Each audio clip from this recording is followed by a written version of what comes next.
juga kita harus melakukan investasi-investasi ya. Itu terkait dengan passive income. Jadi memang secara nggak langsung kita bahas orang pribadi sini bisa lari kemana-mana ya, karena kaitannya dengan kehidupan dan segala macam. Nanti baru kita kaitkan dengan perpajakannya. Dan yang terakhir ya penghasilan yang lain. Kita tahu ada hadiah ya, kita menang undian ataupun menang program-program lah khusus, ataupun keuntungan karena pembebasan utang, keuntungan selisih kurs, itu kan contoh penghasilan lain-lain ya. Ataupun keuntungan penjualan aset ya juga bisa. Dan jadi capital gain itu juga masuk kategori lain-lain. Nah itu yang dari mengalirnya ada empat aliran kemampuan ekonomis. Nah sedangkan dari sisi pengelompokan berdasarkan ketentuan perpajakan ada 3 ayat ya. Makanya di dalam Undang-Undang PPH pasal 4 kan objek pajak. Ada ayat 1 yang dikenakan tarif umum. Jadi tarif umum itu kalau orang pribadi mulai dari 5% sampai 30% untuk tahun 2021 dan 5% sampai 35% untuk tahun pajak 2022. Itu yang istilahnya tidak dikenakan tarif tersendiri. Dan juga di pasal 4 ayat 2 mengatur juga ya PPH itu ada yang dikenakan sifatnya final ya. Jadi untuk kemudahan, kesederhanaan ataupun kepraktisan ya. Jadi artinya dan juga mungkin kesulitan dalam menentukan berapa sih beban pajak yang terutang dari industri tertentu ya, sehingga dikenakanlah PPH yang sifatnya final.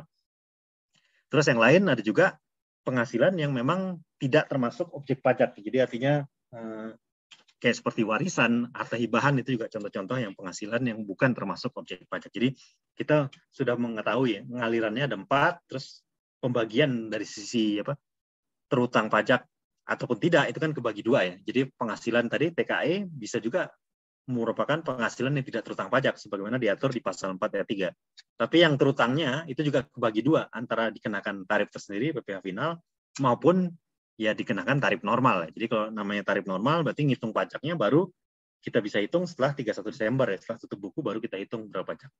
Kan kalau di lapangan suka kita nemuin ini pajaknya berapa nih, ini pajaknya berapa gitu. Jadi kita kan banyak berhadapan sama pelaku usaha sama masyarakat yang misalnya tahu di PPh 23 2%. Ini kalau nggak di 23 berarti gimana?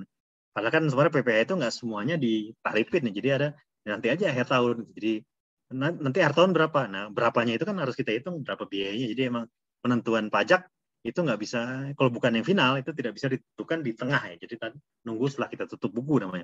Ya seperti sekarang nih saat ini bagi wajib pajak badan itu kan masa-masa kritis ya. Maksudnya di hari akhir Desember kemarin sampai Januari ini itu mereka pada lembur banyak karena untuk closing supaya laporan keuangannya bisa cepat disubmit nih.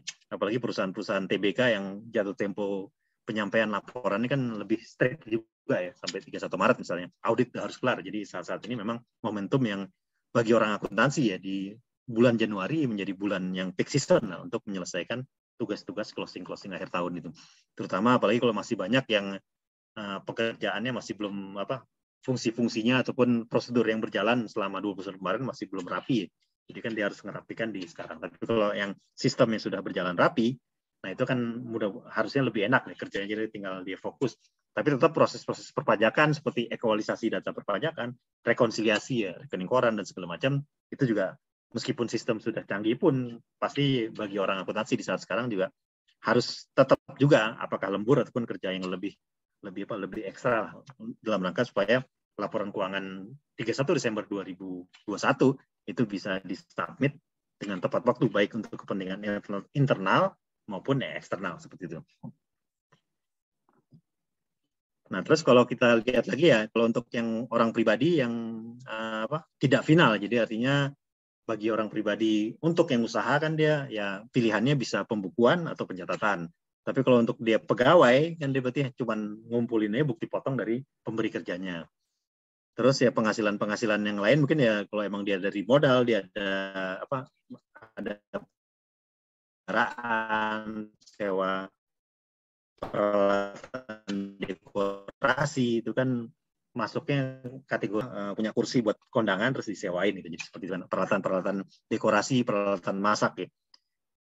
Terus yang lain ya itu juga ada juga penghasilan yang mungkin yang bersifat insidental. Jadi tahun ini kita dapat ada proyek khusus. Jadi nanti kita harus perhatikan yang insidental itu dalam menghitung PPh 25 untuk perhitungan PPh 25 tahun ke depan itu harusnya dikeluarkan ya. Karena kan yang dimasukin ke PPh 25 itu kan adalah penghasilan yang sifatnya teratur. Jadi yang teratur nanti jadi supaya kan kita jangan sampai terjadi lebih bayar pajak lah. Kan lebih bayar itu kan pastinya ya sesuatu yang harusnya bisa kita antisipasi dari awal. Jadi kalau memang kita PP 25 sekian, penghasilan kita berapa, nah itu juga kita diperkenankan untuk melakukan penurunan angsuran ya kalau memang ternyata pada saat sebelum akhir tahun jumlah kredit pajak kita lebih besar daripada yang seharusnya terutama.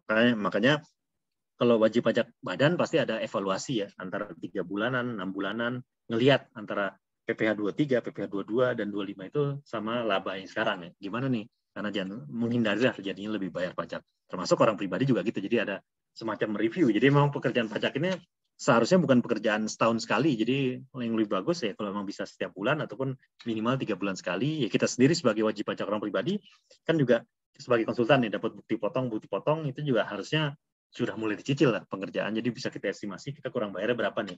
Jadi nggak ngerjainnya nggak pas nanti. Ya dengan harapan kan makin kita persiapkan lebih awal harusnya makin bisa ya kalau emang ternyata ini 25-nya kebesaran nih.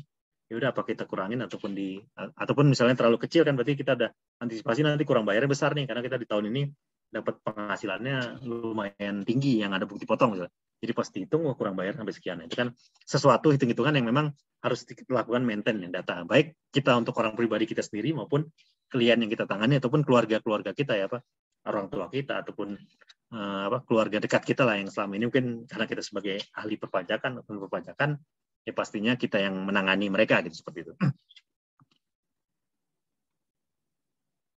Nah pekerjaan bebas ya ini kita artinya penghasilan orang pribadi yang dikenakan final ya, seperti ya hadiah undian ini kan tarifnya 25%, sewa tanah bangunan itu yang 10%. Ini juga banyak juga nih yang di dalam terutama kemarin ya pada saat amnesti kan banyak juga mengungkap ada harta-harta misalnya ada properti rumah yang belum diungkap pada saat amnesti dia lapor di SPT. Nah itu kan pihak berikutnya kantor pajak kan akan melihat ini misalnya ada rumah yang dilapor sekitar 18 rumah lah 18 unit rumah kan otoritas akan nanya Pak nih rumahnya ditinggalin semua.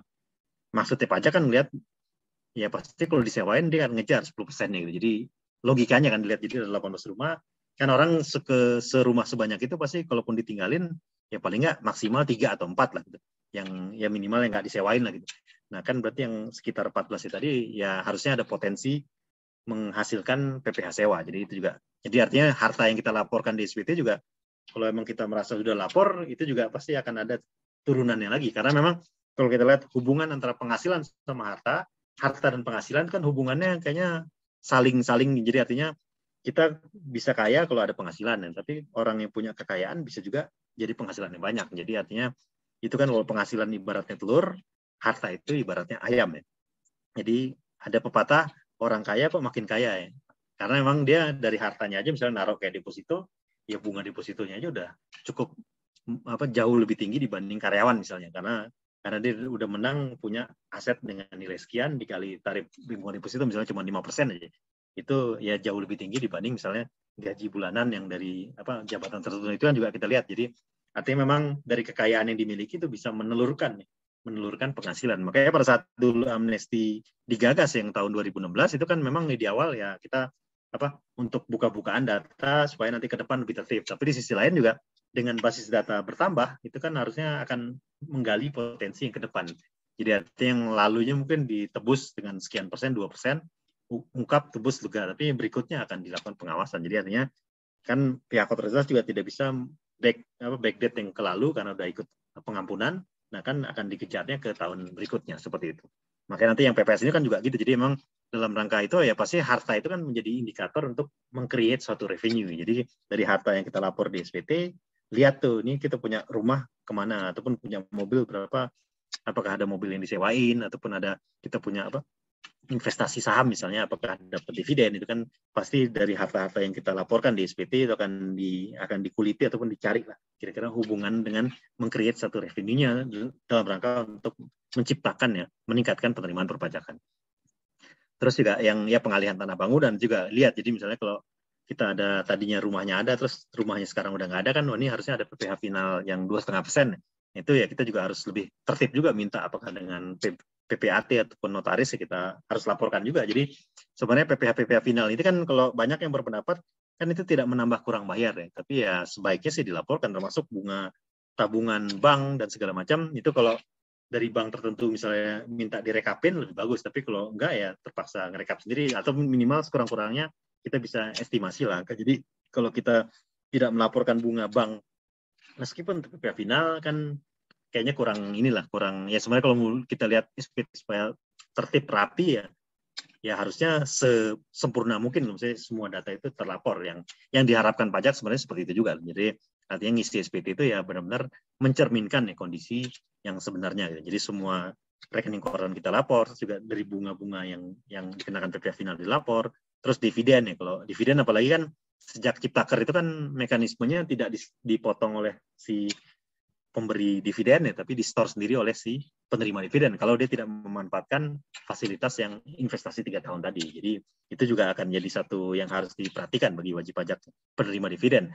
Misalnya orang pribadi yang punya saham di bursa efek gitu kan, kita pas jual pas dapat dividen misalnya Indofood ataupun apa kan akan masuk ke rekening kita. Nah itu di surat notifikasi dari sekuritas sudah akan menyebutkan berdasarkan PP 9 Undang-Undang 11 itu yang Ciptaker, PP 9 dan juga PMK 118 ya, itu kan memang diatur PPh dividen ini tidak dipotong lagi oleh si pemberi hasil, tapi ada kewajiban dari si penerimanya untuk kalau dia ingin memanfaatkan fasilitas penempatan 3 tahun tadi, dia bisa tidak dikenakan 10%. Tapi kalau emang dia nggak mau bayar, ya dia harus store sendiri ke kas negara. Jadi bukan melalui pemotongan seperti yang tahun-tahun sebelumnya.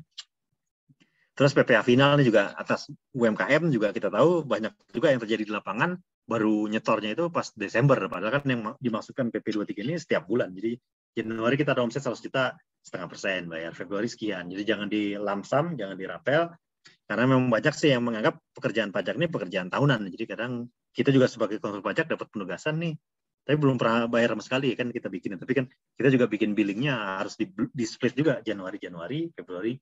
Meskipun Januari tadi akan terkandung resiko pengenaan sanksi administrasi bunga ya, karena harusnya Januari itu kan paling lama dibayar 15 Februari. Tapi baru kita kerjain penugasannya hari ini, dapat penugasan untuk WP UMKM, ya udah bikin billing bayar. Itu kan harus juga kita jelaskan juga kepada wajib pajak ya, untuk kedepannya memang harusnya setiap bulan gitu untuk pembayaran, karena kan uang pajak itu kan kalau kita lihat harusnya memang akan digunakan juga untuk kepentingan negara ya, untuk belanja-belanja yang tidak nunggu akhir tahun baru dapat. Jadi makanya PPh masa itu menjadi tulang punggung juga bagi penerimaan negara. Jadi bukan hanya PPh tahunan, PPh masa, PPN. Jadi masuk uang kan berarti uang itu udah bisa digunakan untuk belanja negara ya. Yang memang belanja negara pasti dilakukan ya setiap hari, setiap bulan itu ada aja kan untuk pengeluaran-pengeluaran baik yang rutin maupun yang sifatnya untuk pembangunan. Nah ini juga menarik ya, sebenarnya ini menarik kalau kita lihat di pasal 4 ayat 3 ya. Jadi mengenai penghasilan bukan objek.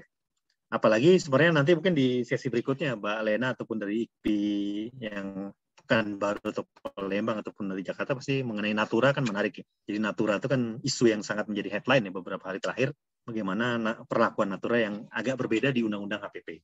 Nah, tapi kalau kita buka di undang-undang yang sebelumnya itu kan definisi yang bukan objek, diantaranya ada sumbangan atau hibah ya, tapi memang ada syarat garis lurus, jadi artinya misalnya dari orang tua ke anak. Jadi itu yang perlu diperhatikan. Jadi kalau misalnya kita ke kakak, ke adik, itu berarti kalau kita baca itu ya menjadi nggak masuk ke sini, jadi lari ke pasal 4 ayat 1. Warisan. Nah, warisan sebenarnya kalau kita lihat di pasalnya cukup warisan. Jadi mudah-mudahan tidak menimbulkan definisi tafsiran ya. Karena kalau di lapangan warisan banyak terjadi yang dalam hal untuk mendapatkan pembebasan PPh final ya, itu juga harus mengajukan ke kantor pajak ya. Jadi dapat SKB. Nah, itu kan prosedurnya ada beberapa aturan main yang harus dipenuhi oleh wajib pajak, yang mungkin wajib pajak berpikiran oh ya udah bayar aja 2,5%. Itu kan antara undang-undang menyebutkan gratis, tapi pas di lapangan ada sedikit syarat yang harus dipenuhi misalnya. Itu kan yang perlu juga diantisipasi baik sebagai konsumen pajak ataupun sebagai kuasa dari keluarga ya kan. Kita kadang kalau orang pribadi kita punya kuasa untuk anak semua yang kita tanganin ya pajaknya, tapi sifatnya meskipun urusan keluarga, tapi ya kita sebagai profesi ya perpajakan ya tetap secara profesional kita lihat aturan main undang-undangnya seperti apa ya, ini mekanisme seperti apa, terutang pajak apa aja, apa BPHTB ataupun PPh final itu kan harus kita antisipasi. Nah ini juga penggantian Natura memang di undang-undang sebelumnya itu bukan menjadi objek pajak, tapi di pasal ini kan dihapus ya di undang-undang HPP. Terus yang lain pembayaran dari asuransi, jadi kalau kita dapat klaim-klaim asuransi jiwa itu bukan objek pajak.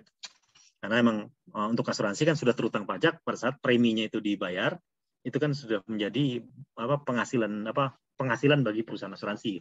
Jadi pada saat dia mengeluarkan klaim itu santunan, itu bukan objek.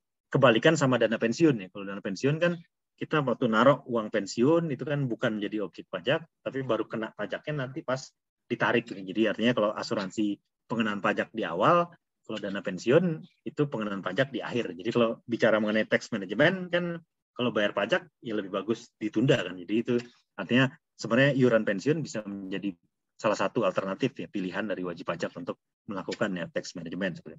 Terus yang lain bagian laba yang diterima atau diperoleh perseroan komanditer. Jadi ini juga bagi kita sebagai konsultan pajak, pengacara, akuntan yang bentuknya firma itu kan memang pada saat firma itu membagikan laba, maksudnya bagian buat sekutu itu kan memang seharusnya bukan objek pajak. Jadi memang bagi kita selaku pengacara misalnya melaporkan SPT kita laporkan di bukan objek. Tapi memang beban gaji yang dibebankan sekutu tadi kepada kita itu tidak non deductible. Jadi kita kalau kita punya firma persekutuan itu harus kita perhatikan karena kan mereka WP badan. Jadi pada saat dikasih prive ke kita itu bukan objek, tapi pas jangan sampai dibebankan biaya gaji di sana. Itu juga kemarin ada sempat koreksi juga di salah satu KPP mengenai yang persekutuan perdata seperti itu. Terus beasiswa juga ini ada syaratnya. Ini beasiswa juga menarik nih. Jadi beasiswa bukan objek, tapi di sisi deductible expense itu bisa ya. Jadi ini banyak juga kalau kita lihat korporasi besar yang menerapkan ya beasiswa ini. Jadi kan memang korporasi-korporasi juga ngelihat salah satu pendorong untuk memberikan suatu insentif atau program kan tax saving itu kan menjadi salah satu isu juga. Jadi kadang-kadang banyak kan yang ini ada penghematan pajak sini ya itu coba kita jajaki. Kan bagi korporasi besar kan dia ada anggaran untuk mencerdaskan bangsa ataupun untuk anggaran sosial, tapi kalau bisa pasti pas ngeluarin itu yang deductible ya, karena kan kalau non deductible kan dia akan kehilangan beban pajak 22% ya, karena ini non deductible misalnya kasih sumbangan kan nggak menarik, tapi udah coba promosi bisa nggak, jadi kan antara promosi sama sumbangan kan hampir mirip sebenarnya kan. Jadi konteksnya kalau sumbangan memang harusnya cuma-cuma kan, tapi kalau promosi kan pasti ada niat untuk meningkatkan penjualan. Tapi secara konteks pengeluaran kan sama-sama memberikan sesuatu ya kepada pihak lain. Nah, jadi itu artinya kalau kita sudah tahu yang pajak yang boleh ini, yang ini enggak ya, kita selaku tim perpajakan di korporasi ataupun sebagai konsultan pajak itu bisa memberikan masukan seperti itu. Terus juga bantuan yang dibayarkan oleh BPJS itu juga bukan merupakan objek pajak ya, salah satu di antara, juga ada beberapa yang lain. Terus yang ini juga isu menarik yang mengenai penggabungan penghasilan ya. Jadi kita tahu di dalam undang-undang PPh kita itu satu keluarga dianggap satu kesatuan ekonomi. Jadi artinya kalau misalnya istri punya penghasilan ataupun ada kerugian itu dianggap ya kerugian bagi suaminya, termasuk anak yang belum dewasa. Jadi sebenarnya kalau ada anak kecil yang sekarang kan banyak juga ya, kita temukan anak-anak artis yang memang baru lahir pun udah penghasilannya misalnya melebihi kita yang sudah dewasa gitu, karena memang dari orang tuanya punya influence yang cukup tinggi, jadi pas anaknya lahir sudah mengalir. Nah itu kan kita lihat setiap ada isu itu kan kita ngelihat dari sisi perpajakan seperti apa. Jadi seperti itu kalau kita lihat di pasal 8 ya Undang-Undang PPh. Jadi artinya memang dianggap sebagai satu kesatuan, tapi sebenarnya boleh juga pemenuhan kewajibannya dilakukan secara berpisah ya. Jadi misalnya ya ini kalau bisa juga emang suami istri itu yang hidup putusan pengadilan pisah ya, otomatis kan dia akan keluar gitu. Jadi bukan suami istri lagi, ataupun bisa juga istri itu pengen menjalankan tersendiri. Jadi makanya di dalam kode SPT pribadi kan nanti ada kode MT, itu kan menjalani tersendiri. Ada juga kode PH ya, jadi pisah harta. Memang dari awal di pernikahan perjanjian nikah awal itu ada pisah harta. Nah itu kalau pisah harta memang NPWP-nya itu pisah. Tapi sebenarnya secara perhitungan itu harus digabung juga. Jadi kalau emang suami istri itu meskipun NPWP-nya beda, itu harus digabung, nanti baru diprorata. Itu yang nanti akan kita ilustrasikan kalau nanti di sesi-sesi berikutnya mengenai isu penggabungan penghasilan seperti itu. Jadi artinya penggabungan penghasilan seperti itu. Jadi bisa pisah harta ya, ataupun memang kehendak dari istri ya untuk memilih menjalankan hak dan kewajiban perpajakan sendiri, itu yang MT. Nah, terus PTKP juga, isu-isu PTKP ini saat ini sih belum ada perubahan ya. Jadi artinya yang PTKP tahun 2016 sampai 2021 dan 2022 itu masih sama. Jadi artinya kenaikan yang dulu masih berlaku sampai sekarang itu 54 juta ya untuk status kawin 4,5, dan kalau untuk yang di bawah ini baris ke bawah itu hanya dipakai untuk SPT orang pribadi. Jadi kalau misalnya istri kita punya penghasilan dari usaha butik misalnya, terus kan harus digabung ke NPWP suami gitu. Nah, otomatis dalam menghitung perhitungan PTKP-nya, jatah PTKP untuk diri sendiri istri juga akan gabung. Makanya PTKP-nya di sini jumbo kan. Jadi 54 jutanya dapat kali 2 gitu, karena untuk si suaminya sama untuk istrinya. Itu yang menjadi perbedaan terkait dengan perhitungan KI. Jadi KI ini sebenarnya tidak digunakan di perhitungan SPT PPh 21 ya, karyawan, tapi hanya digunakan di SPT PPh orang pribadi. Nah, ini tarif juga kita tahu, tarif pajak yang sampai tahun lalu ya. Kalau saat ini kan mungkin kita bahas persiapan untuk SPT tahunan 2021. Jadi kita masih familiar dengan tarif ini ya. Jadi tarif 4 lapis sampai dengan 50 juta 5%, 50 sampai 250 itu 15%, di atas 250 sampai 500 25%, dan di atas 500 itu 30%. Sedangkan untuk yang berlaku hari ini, jadi artinya kalau yang kita tahu kan tarif yang sekarang itu ada, jadi yang sampai dengan 60 juta itu 5%. Jadi di tahun 2022 ini ada penghematan nih. Jadi artinya yang tadinya penghasilan contoh yang 5 juta sebulan misalnya, itu kan dikali 12 itu kan 60 juta.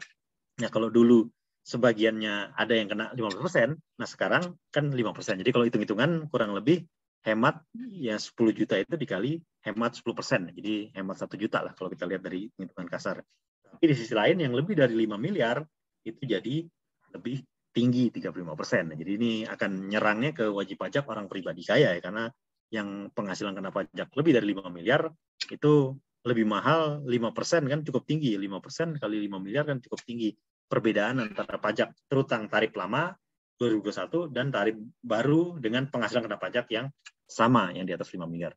Seperti itu. Nah, terus ini dilihat udah ada beberapa chat ya, Mbak Lena. Ini gimana, Mbak Lena? Langsung ini karena kita juga waktu di jam 11 sih.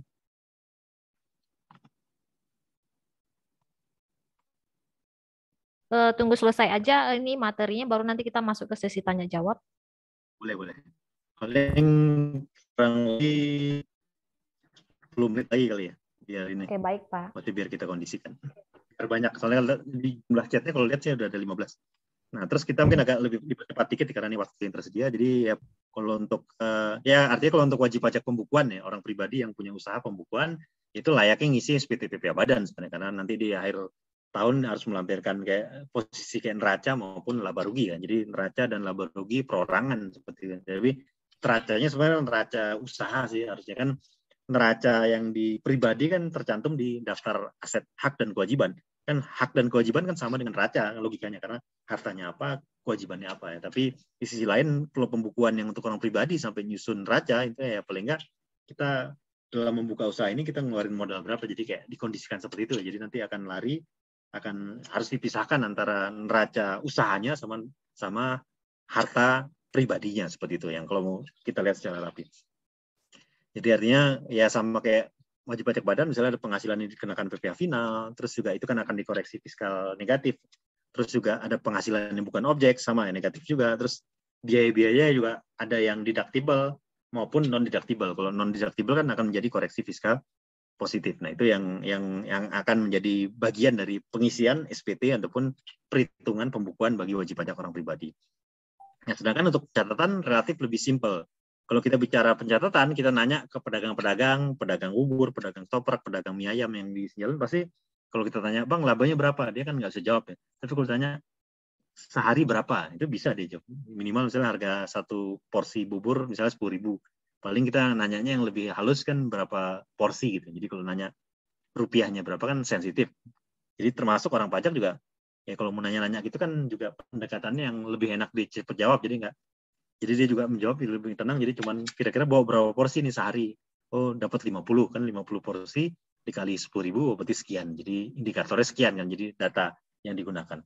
Jadi kata-kata omset, baik pengusaha yang memang punya basic akuntansi maupun yang memang hanya lulusan sekolah dasar ataupun itu ya, kalau bicara mengenai sales itu sudah bisa dipastikan pasti dicatat, karena indikator utama orang usaha pasti di penjualan. Makanya dalam perhitungan perpajakan ataupun UMKM itu kan dasar yang dilihat adalah nilai penghasilan bruto ataupun omset yang siapapun pengusahanya, yang kayaknya agak nggak mustahil kalau dia nggak nyatet omsetnya gitu. Jadi omsetnya berapa nggak tahu, ataupun dia usaha-usaha aja, karena kan setiap pengusaha apapun dari level yang informal sampai formal ya pasti punya lah kalkulasi keuangan itu untuk minimal kalau dia buat di rumah sekian nih berarti dia harus sekian. Nah itu kan kalau kita bicara sama pengemudi taksi ojek juga pasti ada hitung-hitungan seperti itu lah. Jadi artinya dia berapa rupiah yang mau dibawa ke rumah untuk biaya di rumah, terus biaya dia dapat dari penumpang berapa, terus bayar komisi berapa, dan juga biaya operasional dia kan itu kan secara nggak langsung meskipun bukan pembukuan, tapi dari wawancara kan bisa mencerminkan ya, kondisi-kondisi seperti itu.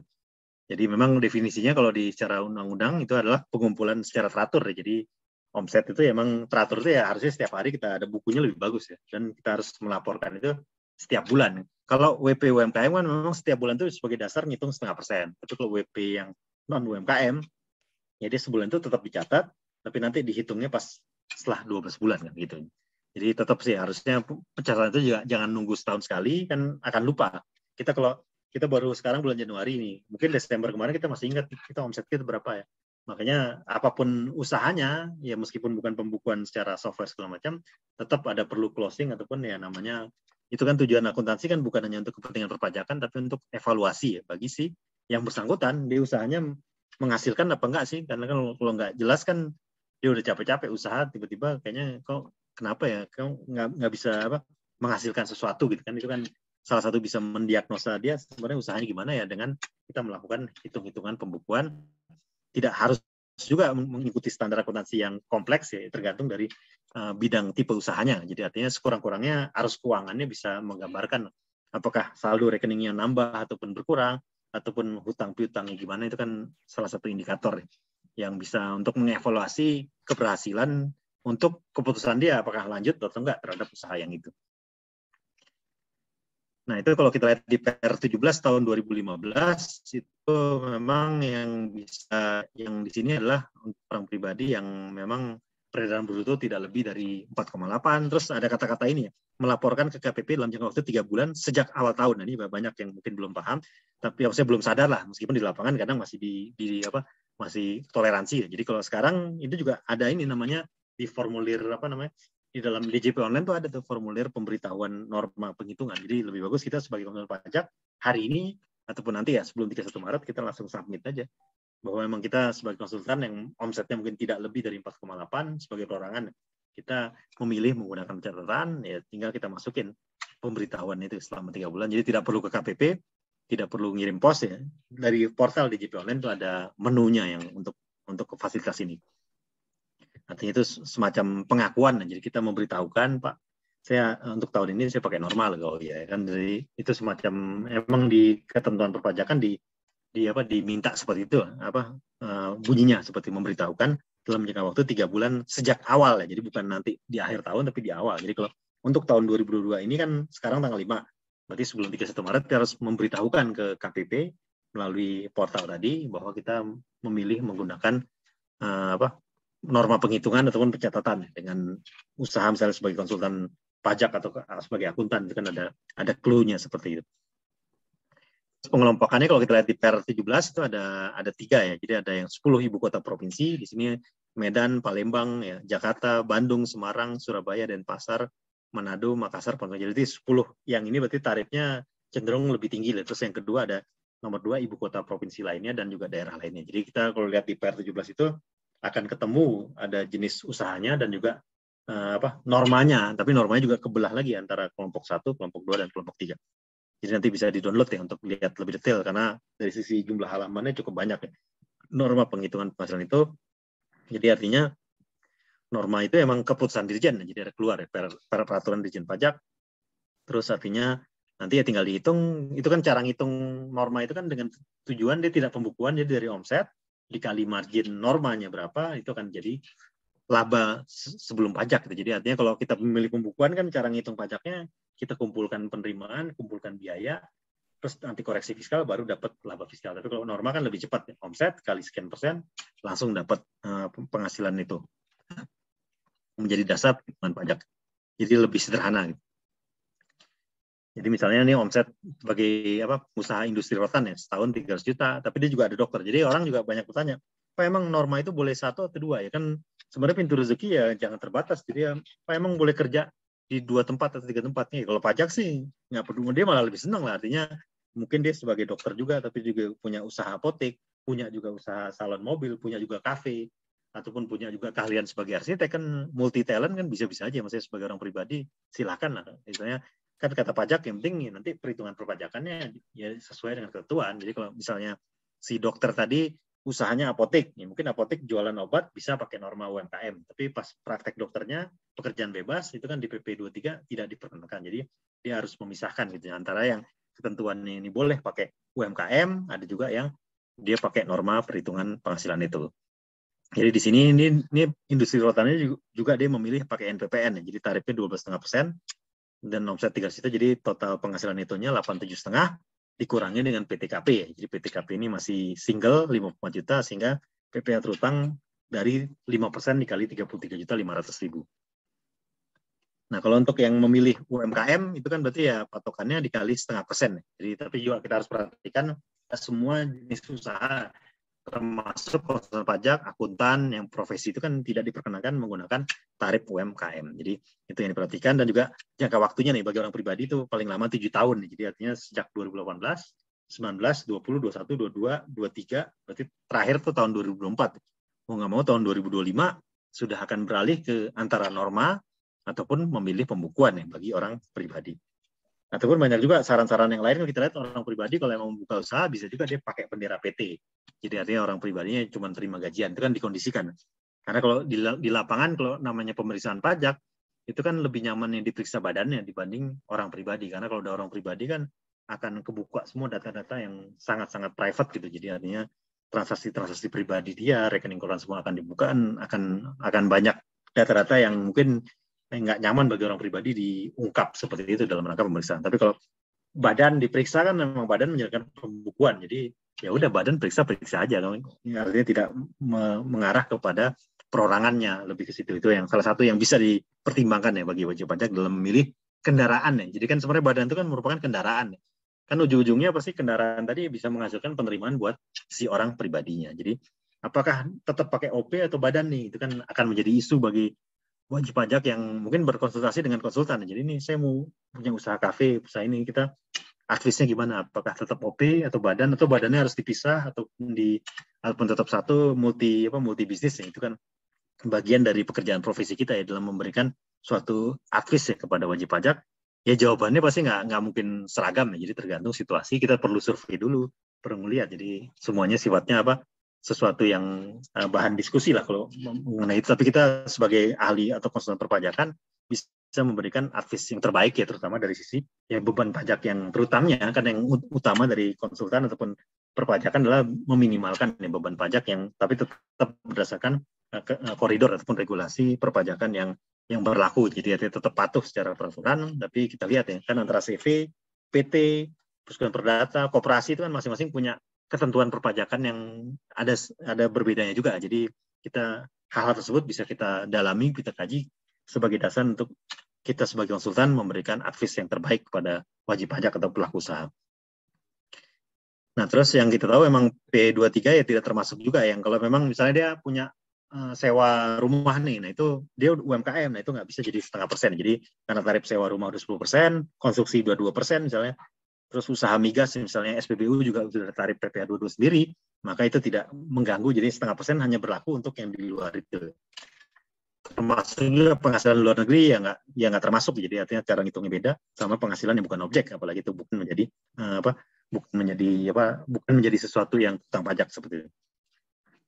Nah terus mungkin sebelum yang terakhir ini terkait dengan dua juga kita tahu kan merupakan tadi ya cicilan ya pembayaran pajak sangat berguna bagi otoritas perpajakan, tapi di sisi lain wajib pajak juga sebenarnya berguna juga, terutama bagi orang pribadi misalnya yang khawatir kurang bayarnya terlalu besar di akhir tahun kan cash flow-nya berat ya. Jadi dengan dicicil harapannya akan lebih ringan pada saat di bulan Maretnya. Nah tapi di dalam PPh 25 juga ada hal-hal yang memang cara perhitungannya bukan 1/12 dikali penghasilan PPh terutang dikurangin dengan potput kan, itu kan normal tarifnya seperti itu kalau dilihat di SPT. Itu misalnya yang pertama wajib pajak itu punya kompensasi kerugian, jadi artinya ada kerugian tahun lalu yang masih belum digunakan, nah itu perhitungannya sedikit berbeda. Ataupun yang kedua nih, WP memperoleh penghasilan yang tidak teratur. Jadi seperti tadi kita dalam sekarang mungkin kayak kita tahun 2018 kan ada event misalnya Asian Games, yang mana memang Asian Games itu diselenggarakan di Indonesia, di Jakarta dan di Palembang, itu kan ya nggak ada lagi di tahun depan ataupun nggak tahu kapan lagi ada kan. Jadi kalaupun kita dapat proyek khusus dalam rangka kegiatan tersebut, itu ya dalam menghitung PPh 25 harus dikeluarkan karena kan itu insidental gitu. Jadi bukan tahun depan kita dapat lagi. Kan PPh 25 ini kan konsepnya merupakan menggunakan sel-sel anggapan. Jadi menganggap bahwa penghasilan kita tahun depan sama dengan tahun ini gitu. Jadi dianggap dengan kayak gitu kan berarti dasar hitung kita PPh 25 berdasarkan pencapaian kita tahun sekarang. Nah, itu yang kita harus evaluasi juga. Kalau memang ternyata Pak di dalam PPh yang sekarang besar ini ada penghasilan insidental, nah itu silahkan dikeluarkan. Itu yang perlu diperhatikan. Nah, ataupun yang lain-lain, misalnya kita ada penyampaian SPT tahunan lewat batas waktu, ataupun melalui pembetulan SPT, ada juga pembetulan kompensasi kerugian hasil pemeriksaan itu juga bisa mengubah ya, PPh 25 ataupun terjadinya perubahan kegiatan usaha. Itu yang mungkin di saat pandemi ya. Jadi tiba-tiba kita omsetnya melanjok ngedrop itu kan berarti PPh 25 juga tidak bisa langsung di 1/12-in. Makanya di dalam fasilitas insentif fiskal juga ada pengurangan PPh 25 sampai 50% ya, yang bisa dimanfaatkan oleh wajib pajak. Seperti itu. Jadi ataupun yang ini juga bagi orang pribadi ada namanya OPPT. Jadi OPPT itu orang pribadi yang punya outlet di beberapa tempat, yaitu PPh 25 kan 0,75%. Nah, tapi mungkin agak sedikit overlap dengan PP UMKM ya, 0,5%. Itu biasanya OPPT ya berlaku orang pribadi yang peredaran brutonya di atas 4,8. Nah, itu kan 0,75 itu kan sifatnya cicilan ya. Jadi dari omset 0,75 cicilan nanti bisa menjadi kredit pajak, PPh dibayar sendiri di akhir tahun pajak. Nah, itu yang kait dengan yang satu lagi terakhir nih, artinya kan ikutnya udah SPT. Jadi untuk yang kalau kita punya penghasilan dari luar negeri, misalnya kita tahu kita punya penghasilan di Singapura misalnya ataupun di Amerika, yang kita tahu di negara tersebut juga kita dibebani pajak. Nah, pajaknya gimana? Padahal di Indonesia kan penghasilan yang diterima di luar negeri harus masuk ke SPT di Indonesia gitu, karena konsep worldwide income. Kan isunya adalah, wah ini berarti kena pajak double dong. Saya udah bayar pajak di Singapura, kok bayar pajak lagi di Indonesia. Nah, itu kita mengenal namanya PPh pasal 24. Jadi PPh 24 ini sebenarnya kebalikan PPh 26 ya. Jadi kalau 26 kan kita orang dalam negeri memberi penghasilan ke luar negeri. Tapi kalau 24 kita orang dalam negeri mendapat penghasilan dari luar negeri. Jadi 24 berbalik dengan PPh 26. Nah, di dalam PPh 24 ini rumus yang digunakan, jadi pajak yang dibayar di luar negeri itu pada prinsipnya dapat diperhitungkan ya, dapat diperhitungkan menjadi kredit pajak Indonesia, tapi ada pembatasan. Jadi artinya dengan catatan. Jadi pajak kita udah bayar pajak di Singapura 17%. Itu pajak itu bisa lo diperhitungkan di sini, tapi kita harus ada BMPK-nya, batas maksimum BMKP, batas maksimum kredit pajak. Jadi rumusnya penghasilan neto luar negeri dibagi penghasilan kena pajak itu dikali PPh terutang. Jadi kita untuk menghitung PPh 24 yang bisa dikreditkan ini, kita harus melakukan perhitungan PPh terutang secara keseluruhan. Jadi pas ngisi SPT nanti ataupun kertas kerja koreksi fiskalnya itu, kita harus ngitung semua penghasilannya, nanti baru dikurangin PTKP dikali tarif. Nah, baru kita uji apakah PPh 24 yang dibayar di Singapura, Malaysia, Thailand, Amerika dan segala macam itu masih di bawah BMKP atau enggak. Kalau memang ternyata masih di bawah, berarti ya seluruh pajak yang kita bayarkan luar negeri itu bisa diperhitungkan. Tapi kalau ternyata enggak, berarti ada sebagian pajak yang sudah dibayar di Singapura tapi tidak diperhitungkan di Indonesia karena melebihi BMKP. Itu kalau secara matematika sebenarnya lihat aja apakah tarif pajak yang dikenakan di sana melebihi tarif pajak yang berlaku di Indonesia. Jadi kalau orang pribadi Indonesia kan mulai 5 sampai 30 atau kita anggap misalnya rata-rata di range berapa, misalnya 25%. Nah, ternyata yang di luar negeri itu dipotong pajak misalnya 40%. Nah, itu pasti kalau kita masukin rumus ini ada sebagian yang lebih yang nggak bisa diperhitungkan karena tarif pajak yang dibebankan di sana lebih tinggi dari pajak yang terutang di Indonesia. Tapi kalau ternyata pajak yang dipotong di luar negeri misalnya cuma tarif 10%, sedangkan di Indonesia kalau lapis ke-3 kan udah 25%. Nah, itu kemungkinan sih kalau kita coba. Tapi formula ini bisa diuji lah. Jadi artinya dalam menentukan itu bisa apa enggak, meskipun bisa kita taksir di awal, tapi lebih bagus kita hitung. Karena memang ketentuan di PPh 24, formula ini yang digunakan. Jadi nanti kalau ternyata pajak yang dibayar luar negeri lebih rendah dengan batas maksimum kredit pajak, maka seluruh pajak di luar negeri itu bisa menjadi PPh pasal 24. Tapi kalau kebalikan, pajak yang dibayar di luar negeri lebih besar daripada BMKP, maka yang menjadi kredit pajak hanya sebesar BMKP. Jadi ada sebagian yang pajak yang dibayar di Singapura atau luar negeri itu tidak bisa dikreditkan di Indonesia dan juga tidak bisa dibiayakan. Jadi non-creditable dan non-deductible. Karena kan di dalam pasal di Undang-Undang PPh kan PPh itu tidak bisa dibiayakan. Jadi artinya kalau kita termasuk perusahaan misalnya menanggung PPh 21 karyawan, Nah, itu kalau PPh 21 ditanggung itu juga masuk kategori non deductible kan. Kecuali kita bisa membuka tunjangan PPh seperti itu kan. Jadi mengcreate satu tunjangan, menambah objek PPh 21 itu kan akan menjadi deductible expense bagi wajib pajak badan. Nah, untuk yang sesi sekarang mungkin itu dulu Mbak Lena ya, karena memang kita hari ini kan bisa menjadi forum untuk komunikasi dan diskusi gitu, Mbak Lena. Silakan mungkin saya kembalikan ke Mbak Lena.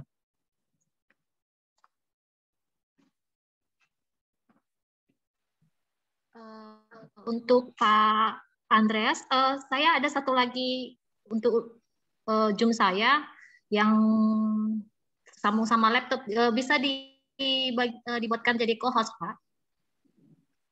Oh, Pak Andreas. Untuk Mbak Lenanya. Ya, tadi saya keluar. Iya. Oh, udah sempat keluar.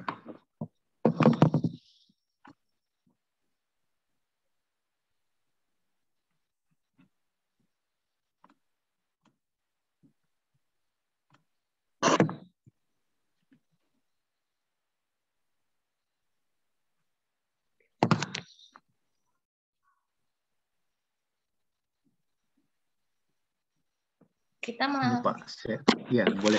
Ya, jadi kita ngobrol-ngobrol aja nih, ada beberapa sih di kolom chat juga kita lihat ada Pak Syam. Baik, terima kasih Pak. Kita masuk ke sesi Ya, tanya jawab. Nah.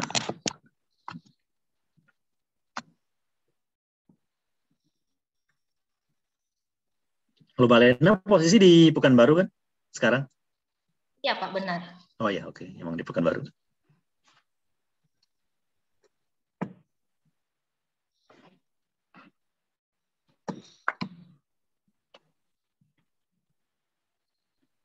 Oh ya, ini dia. Baik, dari pertanyaan pertama dari Bapak Syamsium. Iya. Pertanyaan saya tentang pencatatan dan pembukuan. Pertanyaan pertama yaitu, apakah ada regulasi atau PMK atau Perdirektorat Jenderal Pajak dan form standar yang dapat digunakan para wajib pajak orang pribadi yang melaksanakan pencatatan? Iya.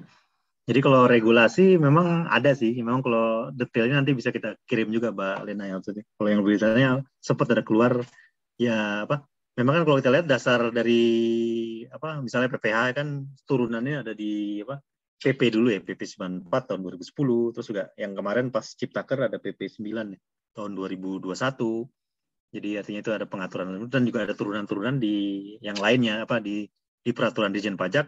Nah, mengenai pencatatan juga ada sih, cuman masih belum ingat juga nomor berapa ya, jadi nanti bisa kita kirim. Tapi yang pasti sih sebenarnya kalau kata-kata form standar, kita lihat aja lampiran yang untuk kita sampaikan di submit di SPT tahunan ya. Jadi di SPT tahunan PPh orang pribadi itu kan ada lampiran rekapitulasi peredaran bruto ya, yang berisi ada bulannya, terus juga ada berapa jumlah brutonya. Nah, itu yang sekurang-kurangnya kita bisa menyampaikan seperti itu ya pada saat sebagai lampiran SPT. Tapi di sisi lain ya sebagai catatan administrasi kita sebagai wajib pajak orang pribadi itu kita juga harus ya kan mestinya juga kalau mau memungkinkan ya ada nota-nota yang disimpan ya akan lebih bagus ya. Ataupun kalau memang ada arus uang di rekening koran itu kan akan lebih bagus sih kalau lihat. Jadi bukan cuma tulisan-tulisan tapi memang apalagi kalau semuanya sekarang udah masuk ke arus uang ya. Jadi pas diuji misalnya ke rekening koran itu ya, nyambung antara omset yang kita lapor dan juga pas ditresin ke rekening koran, apalagi kalau disertai dengan nota-nota gitu, apakah ada kwitansi ataupun apa, ataupun buku lah, buku yang kayak buku pembukuan itu yang buku asli itu kan juga bisa dipakai.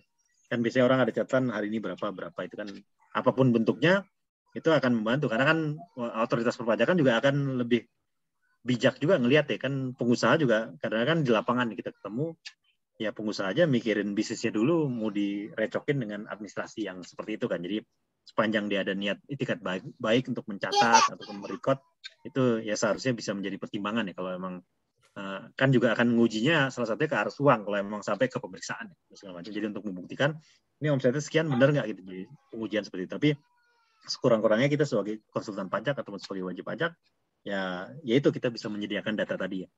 Data yang kalau bisa hari ini jualan berapa, besok berapa, jadi itu akan lebih bagus. Karena kan pas lapor ke SPT kan kita rekapnya per bulan. Tapi kalau yang di pembukuan realnya, kalau emang ada harian, ada buku pintar, itu akan lebih bagus. Tapi kalau peraturan yang lebih untuk mengatur dengan prosedur pencatatan tuh ada sih. Ada peraturan Menteri Keuangan ya, ada juga peraturan Dirjen Pajak ya. Nanti bisa kita sharing, Mbak Lena. Terus yang nomor 1 itu ya berarti ya. Atau mungkin kalau dari peserta yang lain di sini kalau mau menambahkan juga sebenarnya silakan juga ya. Atau dari Mbak Lena. Terus nomor 2 ini Mbak Lena yang terkait dengan pembukuan, memilih pembukuan ya, bisa memilih stelsel akrual atau kas. Kenapa DJP? Kalau kita lihat memang di kata-kata di undang-undangnya sendiri di KUP masih ada kata-kata itu ya. Jadi kan sebenarnya DJP kan di sisi lain kan dia pelaksana juga. Jadi sebenarnya kan undang-undang itu juga bukan keluarnya meskipun juga dia ikut terlibat. Jadi dia juga kedudukannya sebagai operator kan, jadi bukan regulator. Jadi memang kadang amanah undang masih ada kata-kata gitu. Tapi kalau kita di lapangan ya tetap sebenarnya yang lebih itu ya akrual kan yang kita pakai. Artinya ya itu ini juga pendapat dari Pak Syamsium. Jadi untuk memperoleh omset taxable jadi seperti itu. Jadi ini kalau kita lihat memang di pasal 28 di Undang-Undang KUP juga masih ada menyebutkan itu yang diperkenankan. Seperti itu, Mbak Lena. Mohon izin host, boleh. Mbak Lena, bisa ya. saya boleh sedikit? Boleh, Pak Rizky, selamat siang Pak Rizky. Siang Pak Sim. Ini di Pekanbaru apa di mana Pak? Saya di Surabaya Pak. Oh, ini lebih seru lagi. Ya, okay. Surabaya. Saya sebetulnya pelaku UMKM ini Pak untuk usaha ini berarti kuliner. lebih ini Pak ya, silakan. Iya, untuk usaha kuliner. Jadi saya itu sering ditanya teman-teman para pelaku UMKM ini gimana sih Pak cara pencatatan katanya begitu kan. Jadi saya sudah berusaha, sebetulnya pertanyaan saya ini lebih mengarah pada klarifikasi Pak. Karena saya menemukan, baru menemukan ini ada Per DJP nomor 4 tahun 2009 Pak. Itu tentang petunjuk pelaksanaan pencatatan bagi WPOP. Nah pertanyaan saya sebetulnya klarifikasi apakah Per DJP ini masih berlaku mengingat sekarang sudah terbit PMK 54 2021 Pak. Tentang pencatatan dan pembukuan juga. Nah kan nggak mungkin nih Per DJP ini merupakan petunjuk pelaksanaan dari yang Per DJP 2009 ini merupakan juklak dari PMK 54 2021 gitu. Nah, jadi maksud saya kalau memang yang dipermasalahin apanya Pak? Maksudnya kalau masalah peraturan apakah Per DJP 2009 ini masih bisa kita pakai Pak untuk pencatatan? Karena kalau saya lihat memang ada form-form yang berbeda Pak antara WPOP yang punya penghasilan tidak dikenakan PPh final, kemudian WPOP yang dikenakan PPh final, itu formatnya agak berbeda. Jadi memang ada, kalau saya baca Per DJP ini ada 5 jenis format yang digunakan WPOP untuk pencatatan. Nah, dengan terbitnya PMK 54 ini, saya nggak melihat apakah DJP sudah membuat juklaknya gitu Pak. Nah, jadi turunan dari PMK. Tadi PMK-nya PMK berapa? Yang 54 2021 Pak. Oh, yang baru keluar berarti 54 baru keluar Pak. Tahun lalu. Masih hangat ya. Masih hangat.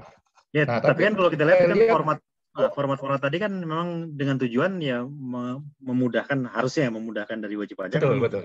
pengawasan nih. Jadi artinya tapi Pak Samsium ini berarti pelaku usaha kuliner perorangan ya? WPOP apa Pak? Perorangan, OP Pak. OP. Jadi emang pernah. Tapi apakah emang gara-gara formnya salah ditegur gitu Pak? Maksudnya yang pengalaman Bapak? Tidak. Bukan. Jadi saya ingin agar lebih tertib aja ini mencatatnya gimana sih? Karena banyak teman-teman para pelaku UMKM ini juga sering nanya ke saya.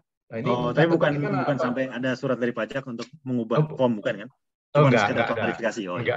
Belum ada. Artinya sebenarnya form-form yang dibuat peraturan tadi Per 4 2009, terus juga ada PMK 54 2021 itu kan memang salah satu semacam ini ya, tindak lanjut mengenai ya tunjuk pelaksana lah. Kan memang kalau kita kan kadang kalau apa-apa ada nggak formnya, kadang kayak surat keberatan ada formnya nggak, surat banding ada formnya. Jadi kadang template kan menjadi orang kalau mikir template ya udah kalau bisa dibantu lah. Itu kan tugas juga dari mau nggak mau dari otoritas perpajakan menyediakan. Jadi supaya sebagai pengusaha nggak perlu mikir kan bikin template itu juga sesuatu yang ini kan butuh ilham lah untuk bisa template. Tapi sebenarnya kalau kita tarik dari benang merahnya itu kan yang dilihat ya tujuan dari template tadi kan untuk kemudahan tracing. Jadi artinya kita lihat sepanjang template kita customize, maksudnya kita sesuaikan ya, sepanjang kita misalnya ditanya, ini omset hari ini berapa, ini apa, ya itu seharusnya itu bisa juga kalau untuk bicara itu. Tapi kalau mengenai peraturan ya, nanti bisa kita lihat lah, kita lacak di peraturan ya. Kalau cuma nanya peraturan, misalnya Per 4 itu masih seharusnya kan kalau ada PMK baru ya nanti akan datang lagi peraturan turunan nih. Termasuk per 4 itu kan kita juga bisa lihat di kayak aplikasi kayak Ortex juga bisa lihat statusnya sudah berlaku apa sudah expired atau enggak lah seperti itu. Jadi itu sih Pak, berarti emang nanti tetap kita menjadi catatan kita juga ya untuk melihat lagi per 4 sama PMK itu ya, biar lebih jawabannya lebih kena setelah kita tracing ke peraturan. Pak Samsium ini gabung ke grupnya apa enggak sebelum ikut webinar ini? Enggak ya? Enggak, saya belum masuk, Pak. Belum dimasukkan sama. Masuk kan nanti bisa kita jawab di situ. Ya, saya belum dimasukkan oleh Bu Lena Tampu Bolon.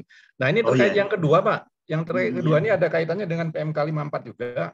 Di PMK 54 ini tentang pencatatan dan pembukuan juga diatur mengenai stelsel kas dan stelsel akrual. Nah, aturan sebelumnya stop sampai stelsel kas saja. Tapi di 54 ini saya lihat walaupun pakai stelsel kas, tapi untuk pelaporan omset tetap menggunakan accrual. Jadi, itu memang di pasal 28 Undang-Undang KUP juga menyebutkan gitu. Jadi modifikasi namanya cash modified kan. Betul. Jadi kalau kita tarik sederhananya ya udah accrual aja kan. Makanya jadi teman-teman di pasal 28 seperti itu. Teman-teman pelaku bisnis usaha UMKM ini juga nanya, lah Pak kalau gitu ngapain stelsel kas katanya kan langsung aja accrual. Karena kita pakai kas pun akhirnya omset yang belum diterima pun jadi kasnya kesannya cuma buat biaya doang, jadi kasnya buat biaya penghasilan kan malah nggak menguntungkan kan bagi pengusaha. Jadi istilahnya pasal yang mubazir kan kalau emang tetap ada kalau gitu. Mungkin conteksnya dari kalau pengusaha lihatnya plus minusnya kan dari satu pasal gitu. Jadi memang ya bisa juga kalau kita ini ya accrual ya lebih bisa diterima seperti itu. Baik.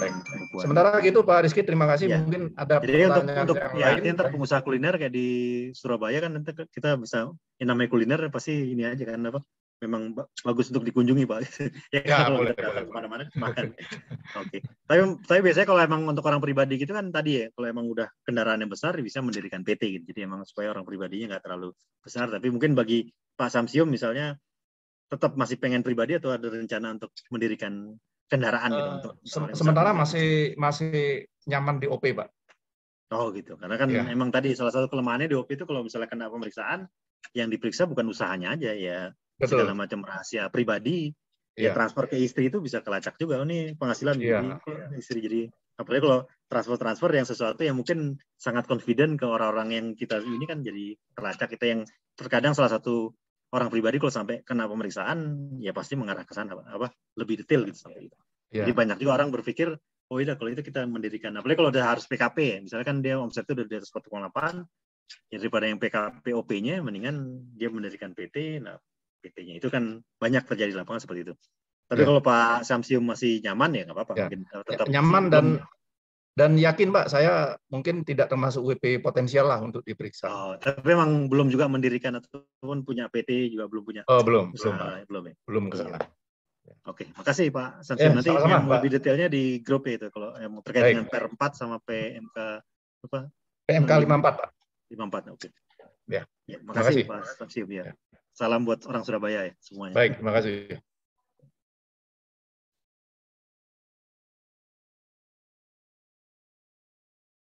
Pak Charlie nih. Ya.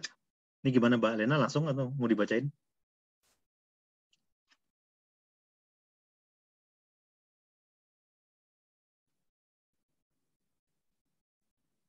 Ini PT perorangan ya. Jadi PT perorangan kami harus melakukan PT perorangan sebagai WPOP. Nah, ini juga masih isu yang jadi ini kan tetap. Ya kalau kita lihat dari konteks dari undang-undang perpajakan kan namanya badan itu kan sekumpulan nih, orang maupun modal. Jadi kalau emang ini dia kan PT single fighter, ya artinya dia kan ya bukan sekumpulan orang, bukan sekumpulan badan. Jadi seharusnya nih kalau kita lihat dari konteks itu ya, itu sebagai WPOP. Tapi kayaknya dari pihak otoritas perpajakan ya akan ada pertanyaan banyak ya. Jadi kita masih menunggu lebih detail juga mengenai aturan. Tapi kalau kita lihat konteksnya, ya sepanjang bukan sekumpulan orang atau sekumpulan modal, jadi dia seharusnya menjadi WPOP. Seperti itu Pak Charlie. Tapi yang PT perorangan ini udah banyak terbit ya. Tapi NPWP-nya dia masih gabung sama OP apa ini. Dan juga lihat kodenya aja kan NPWP itu kan kalau kodenya 0001 itu kan badan ya artinya kan. Ada artinya itu kan dari kode NPWP itu kalau yang zaman dulu sih ada tuh kode-kode NPWP depannya keluarnya seperti itu. Pak Charlie gimana Pak Charlie? Apa emang Pak Charlie sendiri udah punya PT ini, perorangan? Belum Pak, belum justru. Oh, belum. Oh, kirain Iya, emang justru udah ini, maaf ya saya bikin ini gitu. off kamera karena lagi nyetir. Nah itu apa namanya? Ini Pak apa? Memang ada dispute di situ Pak, jadi agak worry juga. Tapi di Jadi, NPWP-nya sendiri kan ada SKT tuh. SKT-nya itu gimana keterangannya? nah masalahnya NPWP-nya itu sama dengan orang pribadi masalahnya Pak. Oh ya, harusnya kalau Nah, itu kan makanya dia bukan mau sekumpulan tanya orang. teman-teman kalau ada yang sudah mendirikan PT perseorangan itu bisa nggak ya NPWP-nya beda gitu. Jadi ya itu orang-orang nganggapnya ini masih perseorangan gini gitu. Soalnya kan agak nabrak sama undang-undang PT juga ya sebetulnya ya. Iya ya. Gitu. Soalnya bahasanya bukan PT perorangan ya, perseroan perorangan ya. Kayaknya bukan PT Oh iya, perorangan. sorry ya. Sorry, Perseroan. perseroan perseorangan. Jadi perseroan perorangan. Jadi perseroan jadi bukan PT. Perseroan Kalau ya. PT emang benar harus lebih dari satu kan. Jadi perseroan dan juga dibatasi hanya untuk usaha UMKM kan. Kalau kita lihat ini dibatasi gitu. Kalau kita lihat di Undang-Undang Ciptaker kan turunannya hanya nggak bisa konsultan pajak. Kayaknya untuk profesi ini mendirikan ini ataupun profesi-profesi lain. Kayaknya ada pembatasan kalau yang nanti bisa kita lihat lebih detail. Yang bisa mendirikan itu biasanya yang bisa menjawab itu ataupun yang lebih terlibat yaitu notaris PPAT itu kan dia emang kalau kita lihat di Instagram ataupun itu kan juga banyak yang ya misalnya jasa-jasa legal itu menawarkan bikin perusahaan perorangan sekian itu. Nah, itu kan yang soalnya kalau notaris ditanya nggak ngerti Pak soal pajak itu, waduh badan atau orang ya saya nggak tahu gitu katanya. Ya cuman paling kita lihat dari NPWP-nya aja. Kalau NPWP-nya masih tetap nginduk ke orang ya pasti orang lah. Tapi kalau dia punya NPWP tersendiri, terus kode NPWP-nya berapa dan juga ada kewajiban SKT-nya kan apa tuh? Jadi mungkin itu bisa melihat ya di situ indikasinya. Pokoknya si pajak memperlakukan dia sebagai badan atau OP di formulir ataupun di DJP online-nya itu kan harusnya bisa ke record ya. Langsung nggak langsung. Karena memang kalau kita lihat banyak juga kayak kemarin ada dulu ya namanya kayak UD gitu Pak. Ada juga UD misalnya usaha tertentu usaha dagang gitu kan.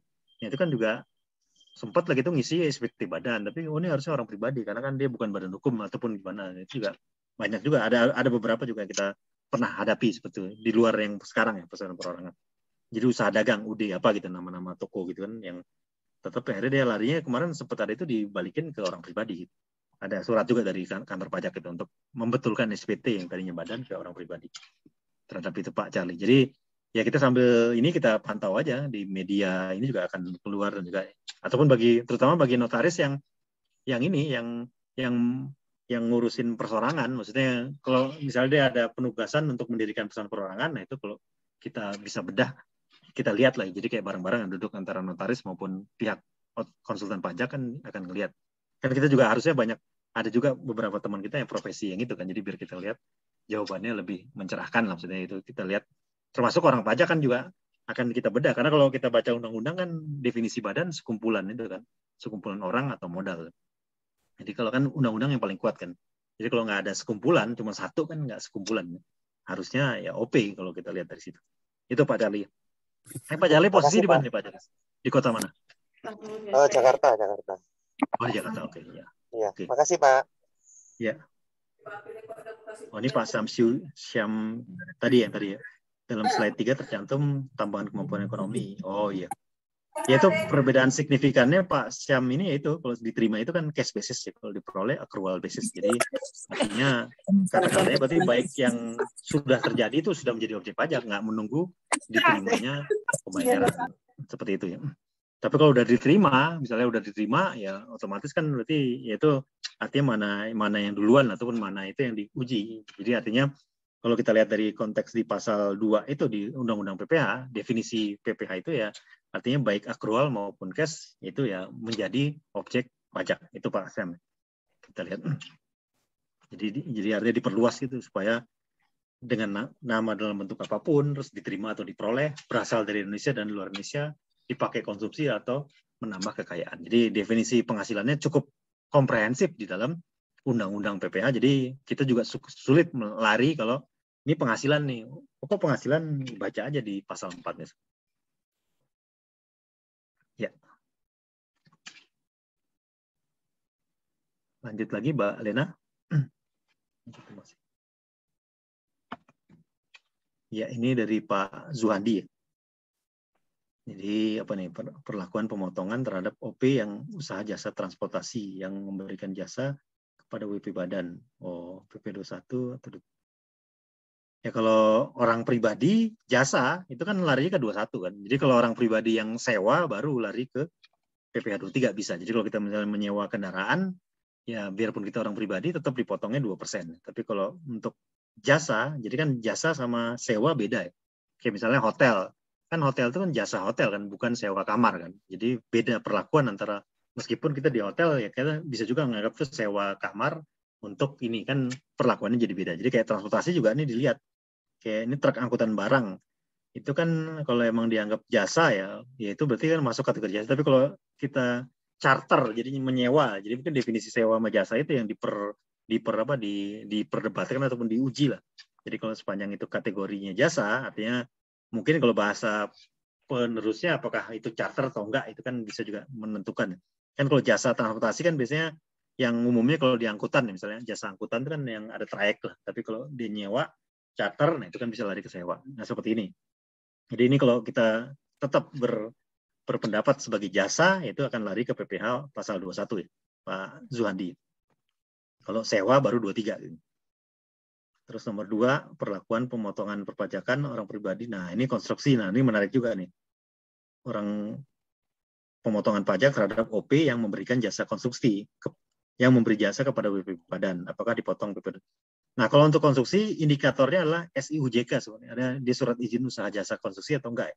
Kalau dia tidak ada SIUJK, meskipun pekerjaan yang ngerapi-rapiin suatu bangunan, itu dianggap sebagai jasa non-konstruksi. Gitu. Jadi artinya dikenakan kalau dia orang pribadi pasal 21, kalau dia PPh 2, kalau dia wajib pajak badan, itu berarti dikenakan PPh pasal 23, si penerima penghasilan. Seperti itu ya. Jadi dasar hukumnya ada di Undang-Undang PPh pasal 21 ataupun di PP 40 tahun 2009 ya, terkait dengan pengaturan PPh final jasa konstruksi.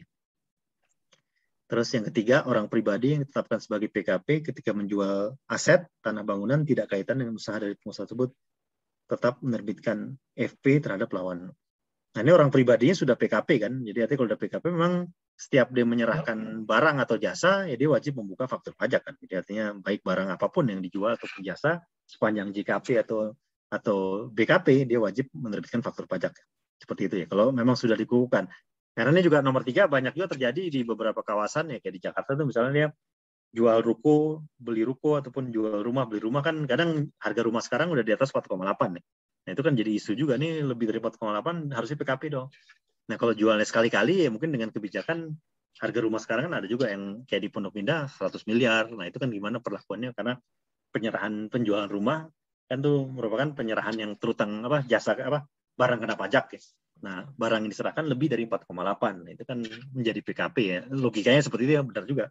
Tapi kalau yang banyak kena di beberapa kawasan di Jakarta itu yang umumnya dia memang jual beli sering, jadi dianggap jadi pengusaha jual beli properti, maka dia dikukuhkan menjadi pengusaha kena pajak. Tapi kalau orang pribadi yang memang rumahnya mahal ya, terus dijual sampai 300 miliar, nah kalau cuma insidental mungkin bisa dengan kebijakan, mungkin juga harus komunikasi dengan pihak proses perpajakan sehingga tidak perlu dikukuhkan sebagai PKP karena dia bukan pengusaha, tapi perlu penjelasan juga kepada pihak otoritas perpajakan, baik ditanyakan maupun sebelum ditanyakan. Jadi semacam ada konseling dulu ke kantor pajak untuk menyamakan persepsi akan lebih bagus. Karena kalau sampai dikenain kan 300 miliar kali 10% PPN sangat material, apalagi PKP jabatan lah seperti itu. Itu Pak Zuhandi. Ini Pak Zuhandi lokasi di mana nih? Ya. Saya di Medan Pak, undangan Pak. Oh Medan, oke. Berarti Medan dong. Iya Pak. Iya. Ya nomor 3 itu banyak juga di Jakarta ataupun di daerah lain gitu. Jadi pas ya harga rumah sekarang kan ya di Medan juga harga rumah kan banyak juga yang lebih dari 4,8 ya. Tapi rumah-rumah yang itu, nah itu gimana ya pas kita jual? Apakah apalagi kalau kita selaku agen properti ataupun sebagai konsultan properti kan gimana kasih seandainya tiba-tiba ada surat pajak harus PKP ataupun harus pungut PPN, sedangkan hitung-hitungannya kan 10% dari itu bebannya kan harusnya beban si pembeli yang benar kan. Jadi penjual buka faktur terus pembeli yang nambah. Tapi kan pembeli mungkin kok ada PPN-nya, saya kan nggak perlu PPN. Jadi itu sesuatu yang dilema kan kalau emang transaksi rumah yang nilainya 4,8 itu. Tapi kalau yang paling bagus memang benar, kalau emang dia benar surat jual beli, jadi PKP berarti dibuka faktur pajak atas penjualan rumah tadi. Nah, jadi kalau begini Pak, misalnya kan case-nya ini dari pihak perusahaan itu membeli satu lahannya itu mungkin nilainya yang seperti Bapak sampaikan tadi, sudah lebih dari 4,8, tapi Tapi karena memang dia pertama dia tidak ber-NPWP, yang kedua apalagi dia PKP kan. Pada waktu dia menjual itu tidak ada, maksudnya tidak ada perhitungan PPN gitu terhadap pembeli. Nah ini apa perlakuan yang perlu dibuat? Apakah terutang PPN terhadap penyerahan BKP atas tanah tersebut kepada WP badan itu gitu? Iya sih, jadi pas nantinya diserahkan. Waktu dibeli kan, yang waktu dibeli kan dia belinya dari siapa nih? Ya kalau dia beli, waktu belinya misalnya di atas 4,8, ya harusnya yang dikejar kan si penjualnya itu kan. Istilahnya yang, tapi pas mau jual, ya dia sendiri yang dikena si pembeli itu kan. Jadi seperti itu sih, tapi pastinya memang sesuatu yang bisa bahan diskusi ataupun debatable ya terkait dengan itu. Tapi kalau memang dia jelas-jelas sebagai pengusaha ya sering transaksi, nah dia sebenarnya nggak ada alasan kalau dia nggak PKP kan, karena emang dia pekerjaannya di bidang jual beli properti. Tapi kalau cuman yang orang pribadi insidental, itu yang perlu penjelasan lah. Maksudnya ada semacam kayak komunikasi lah supaya tidak menjadi harus, kan capek juga kalau udah PKP, tapi mungkin pajak akan jawab nih, udah PKP dulu nanti cabut kan bisa. Tapi kan ngurus-ngurus gitu kan butuh waktu. Jadi kalau emang bisa tertunda ataupun tertangguh ya, jadi nggak perlu PKP dengan nilai harga rumah, apalagi nanggung lah. Misalnya harga rumah 5 miliar, ya udah nggak usah PKP lah, karena kalau PKP kan orang dia bukan pengusaha kan. Nah, itu yang sesuatu yang perlu dijelaskan sih, seperti itu Pak Zuhandi. Tapi emang ini ada kejadian juga seperti ini Pak Zuhandi. Maksudnya sempat dari pajaknya, maksudnya ada aktif apa emang cuman kekhawatiran kita mengantisipasi, karena kan sebagai konsultan, sebagai pengusaha kadang sebelum otoritas perpajakan nanya, kalau perlu kita udah bisa menebak ya, ini temuannya. Apalagi sebagai konsultan kan dia harus melindungi wajib pajak, jangan sampai nanti pengusaha merasa kok nggak dikasih tahu ya, padahal ini ada konsekuensi PPN di sini. Itu kan bagi profesi kan harus terdepan memberitahu dulu sebelum datang surat cinta dari KPP, seperti itu Pak Zuhandi. Jadi memang ada case-case seperti ini nih ada Pak. Jadi ada. Pak Zuhandi berarti konsultan di Medan, konsultan UPI Medan ya? Enggak Pak. Oh bukan. Pengusaha properti. Update pengetahuan di teks saja saya Pak. Oh, tapi pengusaha properti juga bukan? Bukan Pak, bukan. Oh bukan, Bukan. Ya. Jadi ada yang case seperti ini. Jadi yang perlu dihindari itu kan terhadap WP badannya yang punya potensi nanti mungkin mengenai tanggung renteng ini kan gitu. Oh, pasal 16F itu. Iya, betul, pasal 16F-nya. Jadi memang beberapa karena yang beli ini perusahaan iya, beli benar. Harganya 4,8 lebih dari orang pribadi gitu. Iya, benar Pak. Nah, kalau alasan pertama kan orang pribadi ini, yang pertama dia aja nggak ber-NPWP, karena kan memang lahan itu mungkin dianggap dulu. Tapi kalau dia orang pribadi itu disuruh daftar NPWP, kayaknya keberatan juga ya. Ini kita seandainya sih orang pribadi, Pak Bapak NPWP dulu, nanti kita yang ngurusin. Bisa jadi iya, bisa jadi juga enggak, karena mungkin melihat dia menganggap sebenarnya saya nggak perlu ber-NPWP karena ini juga nggak di atas areal yang dijual ini bukan areal yang diupayakan kan seperti itu. Kan karena mungkin masuk daerah strategis tiba-tiba apakah dia terlewati jalan tol mau nggak mau harus diserahkan kan begitu Pak. Iya ya. Tapi kan kalau itu ada juga pembebasan PPH yang terkait itu kan. Ya kalau PPH-nya ya ada, kalau yang pembebasan lahan pemerintah kan bisa 0% nih. Iya bisa dapat fasilitas yang 0% PPH-nya sih. Benar. Yang makanya yang terkait ini kan mengenai PPN-nya itu justru Pak yang jadi permasalahan kan. Karena kan nilainya sudah di atas BKP tadi. Iya. Tapi maksudnya sempat disurati juga. Contoh maksudnya sempat ada klarifikasi dari KPP untuk bagaimana PPN. Justru itu ininya Pak. Untuk tax planning-nya artinya untuk untuk sebelum ditanya udah disiapin. Sebelum hal itu terjadi apa yang mau kita buat gitu. Tapi sampai saat ini sih belum ya.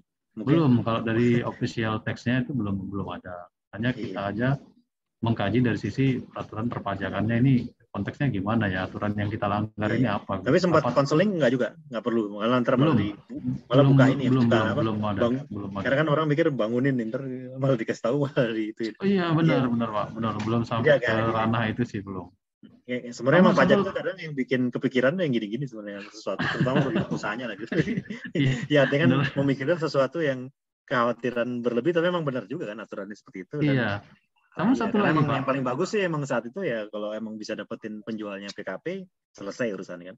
Iya, kalau itu sih nggak ada permasalahan karena kalau normal transaksinya juga sebagai kredit pajak kan terhadap yang lain. Iya. Kan Pak tadi Pak, kan kesalahan tidak pertanyaan nomor 3 tadi kan Pak. Seharusnya terletak di sana kan memang si pengusaha penerbit sih. Biarpun ada pasal 16F ya. Jadi ada ya sedikit lah. Yang penting kita ada kalaupun sampai itu harus komunikasi penjelasannya selengkap mungkin ya, kronologi segala macam. Kan minimal kan kadang pajak juga ngelihat ada itikat baik kan, maksudnya kan ya itu juga dipertimbangkan, maksudnya minimal ya sih emang itu kan kita juga kadang komunikasi dengan otoritas perpajakan kan selain masalah peraturan kadang masalah logika bisnis itu juga kadang pihak pemeriksa juga ya kita harapkan dia juga bisa mendengar lah minimal penjelasan kita gitu. Jadi biar ya, emang aturan pajak nih salah nih tapi ini ceritanya gini kan, jadi minimal tuh argumentasi untuk meringankan lah beban yang ditanggung ataupun kesalahan bagi wajib pajak. Karena kalau gitu kan sebenarnya si badan tadi kan kayak si malakama kan, dia maju kena mundur kena kan, maksudnya kalau dia nggak beli juga sayang, itu kan peluang untuk bisnis dia kan. Jadi di sisi lain ya paling ujung-ujungnya kalaupun dikenain sanksi kali berapa itu ya diestimasi aja. Kalau tax planning kan kurang lebih kalau emang dikenain sanksi yang apa yang tadi ya, yang itu dikali berapa persen sanksi yang berlaku udah disiapkan juga bagi si pengusaha tadi. Itu kan bagian tax planning kan merencanakan kira-kira kalau kena koreksi harus sekian nih angkanya. Nah itu angkanya udah diukur. Jadi pada saat nanti ada pembagian laba nih, itu jangan semua dikeluarkan karena ada cadangan untuk ya itu asumsi kan akan kena itu. Dan kepastiannya baru ketahuan setelah 5 tahun kan. Jadi transaksi hari ini ya pokoknya nunggu aja 5 tahun. Berarti itu benar gitu kan. Karena kita kepastian di perpajakan kan di ketentuan KUP 5 tahun daluarsanya. Iya, boleh. Ya, itu aja Pak dari saya. Iya, boleh. Makasih berarti Pak. Ini bukan konsultan tapi memang pelaku usaha ataupun memang pemerhati juga pajak di properti. Pak, untuk satu lagi boleh Pak yang nomor 3 ini. Jadi kan begini, kebenaran sebagai PKP, ini kan satu entitas dengan keluarganya juga punya usaha yang berbeda. Nah, kemudian usahanya ya jual ATK, fotokopi. Nah, ini gimana ya pengakuan usahanya? Apakah penyerahan BKP, penjualan ATK ini juga? Oh, dia juga udah PKP tapi ada usaha lain nih.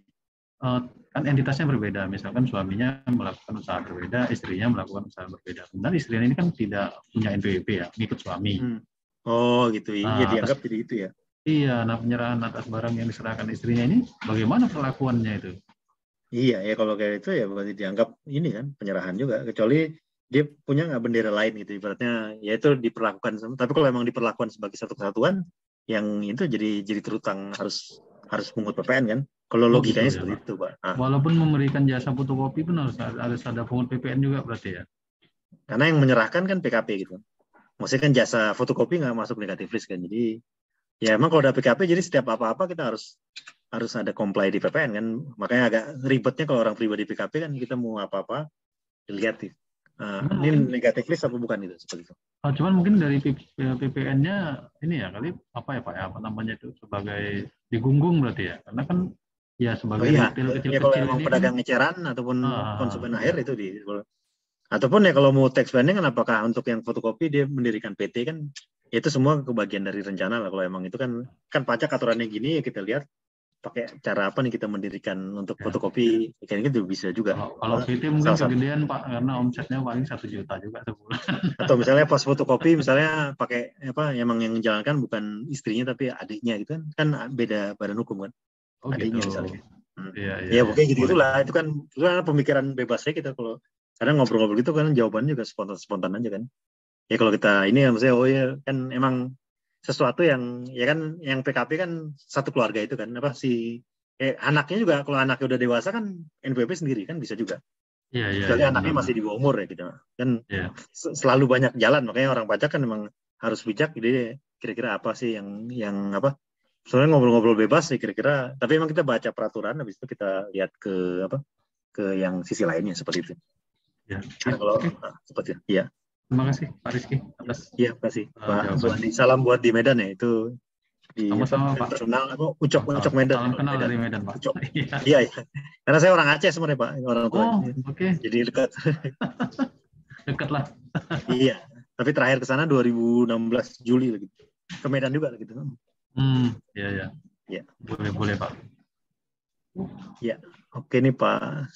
Ini gimana Mbak Lena nih, masih ada waktu? Oh, dikit lagi ada sih.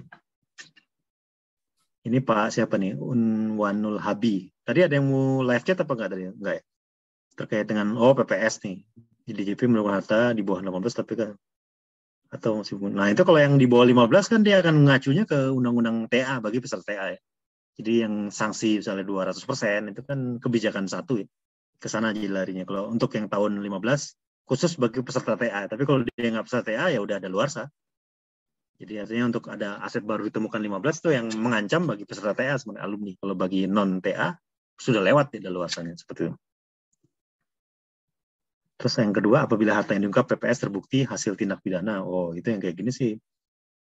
Ya sebenarnya perpajakan ya perpajakan. Kalau yang pidana ya meskipun pasal-pasal itu juga sesuatu yang debatable. Jadi artinya memang data itu tidak tetap menjadi rahasia, data perpajakan tidak diituin. Tapi ya seharusnya kalau kita lihat lebih utuh ya yang ditebus kan perpajakannya. Jadi kalau urusan pidana harusnya ya tetap, tapi lain koridor kali. Jadi bukan pajak ngasih data ke penegak hukum. Jadi artinya kalau penegak hukum nanti menemukan ya untuk pidananya seperti itu ya. Kalau kita lihat meskipun kata-katanya kalau kita lihat di undang-undang HPP kan masih bisa ditafsirkan berbeda ya mengenai yang seperti ini ya, tidak dilanjutkan ke penuntutan ataupun penyidikan di dalam Undang-Undang Nomor 7 tahun 2021 ya.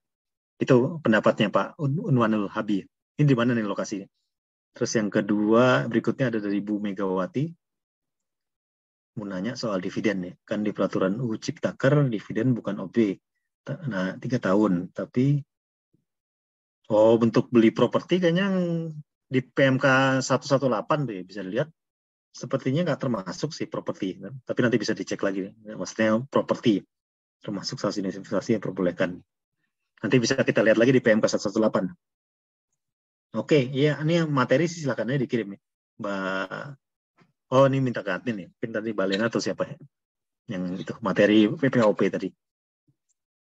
Jadi itu ya, jadi properti yang nanti bisa dilihat lebih detail, tapi sepertinya nggak termasuk.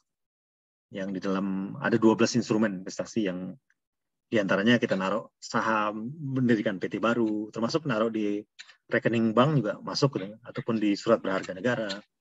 Nah, itu ada 12 ya, instrumen investasi, nanti bisa dilihat lagi di PMK 118 lebih detail dari Bu Megawati. Oke, Mbak Lena gimana?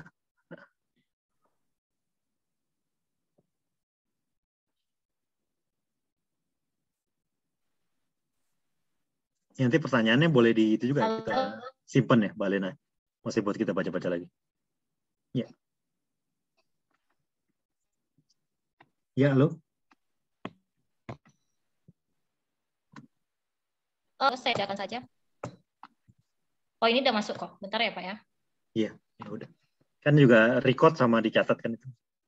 Ya, karena pertanyaan itu membantu juga kita untuk ini ya. Nanti ada beberapa yang bisa kita jawab tambahan di grup aja kan. Untuk memperjelas. Oh, suaranya off nih, Mbak Lena.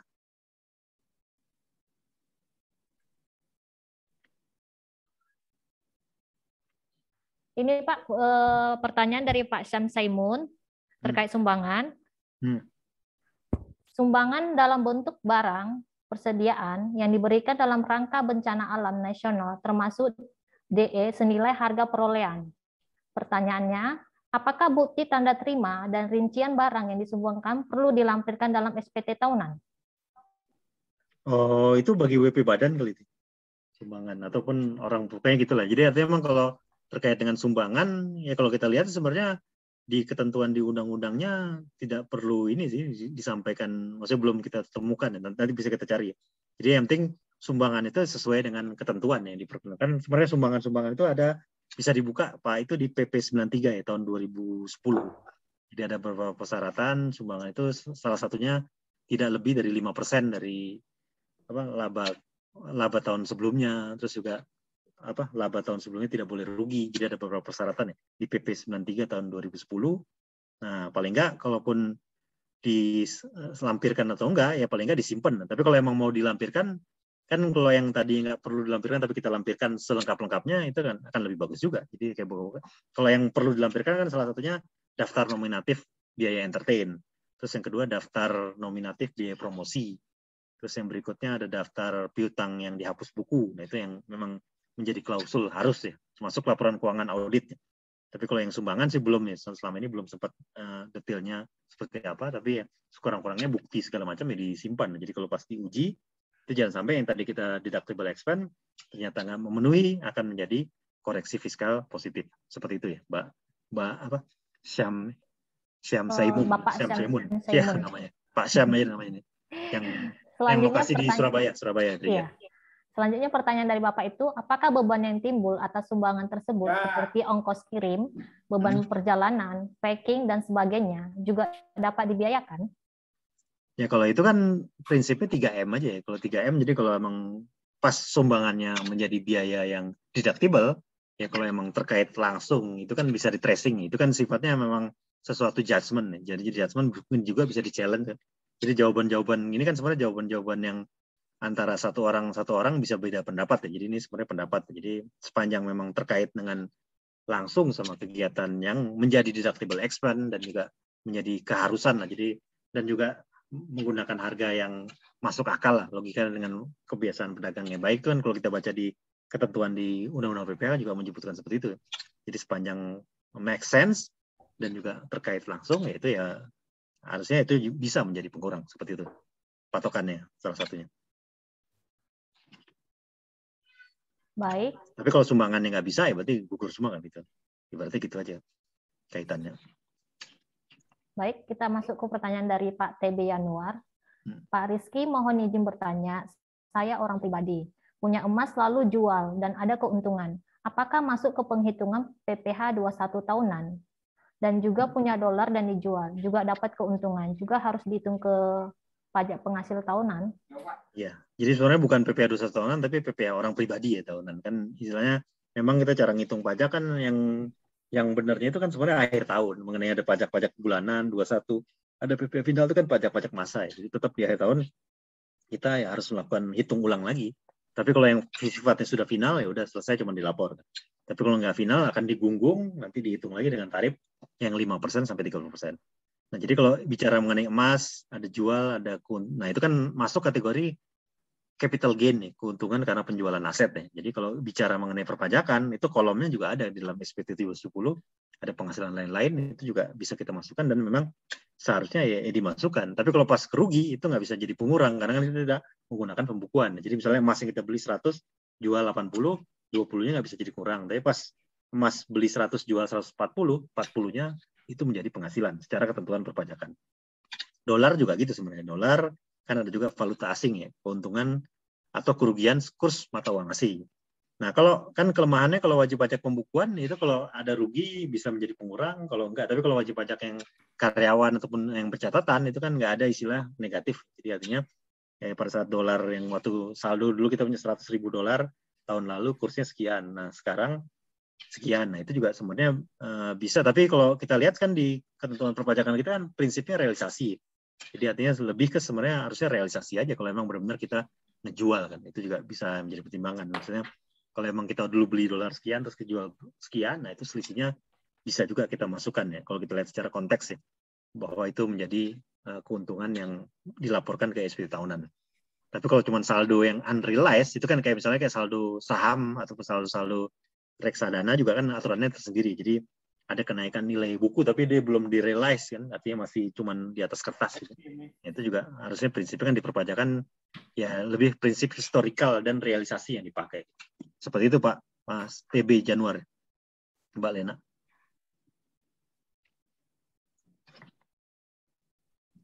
Baik Pak, ini ada 2 pertanyaan lagi, kita lanjut atau gimana? Boleh. Ya ada 2 terakhir. Tapi nanti tetap disimpan aja kan pertanyaannya, boleh setelah ini. Mungkin 2 lagi, masih ada waktu sedikit lagi ya, boleh Mbak Lena. Udah jam 12.05. Singkat aja nih. Oke, baik. Ini pertanyaan dari Ibu Megawati. Kalau industri rotannya boleh pakai PP 23, norma UMKM nggak Pak? Kalau industri rotannya boleh pakai PP 23 atau norma UMKM nggak Pak? Gitu mungkin maksudnya. Oh, jadi kan yang UMKM kan sebenarnya usaha perdagangan yang lebih utama ya. Ya ataupun yang ya termasuk tadi. Jadi sebenarnya yang nggak boleh tadi kan ada di slide itu yang misalnya pekerjaan bebas, terus juga ada penghasilan dari luar negeri, terus apa tadi yang bukan objek pajak. Nah itu kan emang enggak. Jadi sebenarnya kayak industri rotan itu masih bisa dibilang ya, kalau kita lihat secara judgment ya masih bisa. Kalau dia memilih menggunakan yang 0,5% seperti itu, masih bisa kalau lihat gitu. Lanjut ke pertanyaan Pak TB Yanuar. Yeah. Pak, izin tanya, jika PT mengikuti PP 23 tahun 2018 dan tahun 2021 sudah tidak bisa pakai lagi. Lalu angsuran pasal 25 untuk tahun 2022 apakah nihil? Karena baru tahun pertama setelah penggunaan PP 23. Iya, jadi sebenarnya PT itu bukan tahun ini malah tahun lalu. Sebenarnya PT itu kalau yang 18, 19, 20 kan 3 tahun. Berarti tahun 2021 PT itu seharusnya memang tahun lalu itu udah nggak bisa lagi yang pakai 0,5%. Kalau CV koperasi ya itu juga barunya tahun ini. Jadi, nah tapi bagaimana sih perhitungan 25? Kan perhitungan 25 sebenarnya ada namanya WP baru tuh. Tadi di cap 537 ya. Jadi ya sebenarnya kalau emang kondisi kayak gitu nihil pun juga nggak apa-apa sih. Tapi kalau emang kita mau nyicil itu kayak kemarin beberapa klien juga kita coba ya pakai aja lah baru di Januari berapa, terus pajaknya berapa, terus dikali 12, terus dikondisikan ya kalau di proforma. Jadi kalau sampai akhir tahun kurang lebih pajak sekian, terus dihitung pajaknya berapa dibagi. Nah kalau dia mau nyetor kan nggak apa-apa kan 25 itu kan kayak uang kita juga kan tabungan akhir tahun. Jadi harusnya sesuatu yang nggak perlu juga di perdebatan secara jauh. Jadi kalau dia mau bayar syukur, nihil juga sebenarnya nggak apa-apa karena emang kalau kita lihat di cap 537 itu masih oke. Jadi malah yang lebih penting 25 itu kita lihat proyeksi tahun ini kita labanya gimana gitu. Jadi yang ngelihatnya ke sana karena 25 itu kan pajak fiktif kan sebenarnya pajak anggapan. Jadi itu pajak yang sifatnya nggak pasti, baru pasti itu di akhir tahun. Nah, tapi kalau memang kita udah mau ngangsur, istilahnya bantu negara lah ya, biar ada uang masuk istilahnya ataupun supaya kita meringankan kurang bayar akhir tahun kita nggak tiba-tiba melonjak misalnya kurang bayar 18 juta. Nah, tapi kalau kita cicil setiap bulan 1,5 itu kan akhir tahun kurang bayar tambahan 1 juta kan akan lebih ringan. Jadi konteksnya seperti itu. Jadi nihil pun juga masih oke sebenarnya. Kalau kita lihat juga nggak ada kesalahan yang berdasarkan peraturan. Tapi kalau mau nyetor itu akan lebih bagus juga baik bagi negara. Kalau emang wajib pajak usaha juga jalan kan nyisihin uang 25 itu ya sesuatu yang bantu negara juga harusnya kita ngelihatnya ke sana lah sebagai pembayar pajak juga. Bantu-bantu maksudnya ngasih ya sepanjang nanti akhir tahun juga nggak terjadi lebih bayar ya nggak masalah dari store. Itu Mbak Lena. Baik Pak, terima kasih. Saya lihat sudah tidak ada pertanyaan lagi. Ya, Kita ini juga waktu udah jam 12 lewat 10 ya. Kita tutup saja ya Pak ya. Boleh. Siap. Baik, terima kasih Pak Rizky atas webinar pada hari ini dan materi yang sangat luar biasa. Mari kita kasih aplaus kepada Pak Rizky. Ya. Ini ada foto-foto nggak Pak Lena nih kita? Ada Pak. Foto-foto. Ya. Kita si foto, silakan hidupkan videonya. Karena biar ini kan tadi ada dari Medan, Surabaya sama dari ya Palembang, Pekanbaru udah pasti kan. Jakarta jadi cukup lumayan kan. Sulawesi buat mungkin Bapak ada. Ibu, silakan tampilkan videonya. Oh itu cara gabung grupnya gimana? Kayak grupnya langsung dari itu ya. WA chat itu ya, Mbak itu. Mungkin kayaknya nanti dari saya juga belum masuk grup, Pak. Oh, belum. Soalnya dari Bu Lilisan itu yang bikin yang webinar hari ini, grup webinar yang hari ini gitu. Iya. Mungkin nanti Bu ini koordinasi sama Bu Lilisan atau Bu yang tim dari Pekanbaru ya ataupun Palembang yang sebagai admin dari acara ini. Kita screenshot ya foto 1, 2, 3. Bentar ya, saya simpan dulu.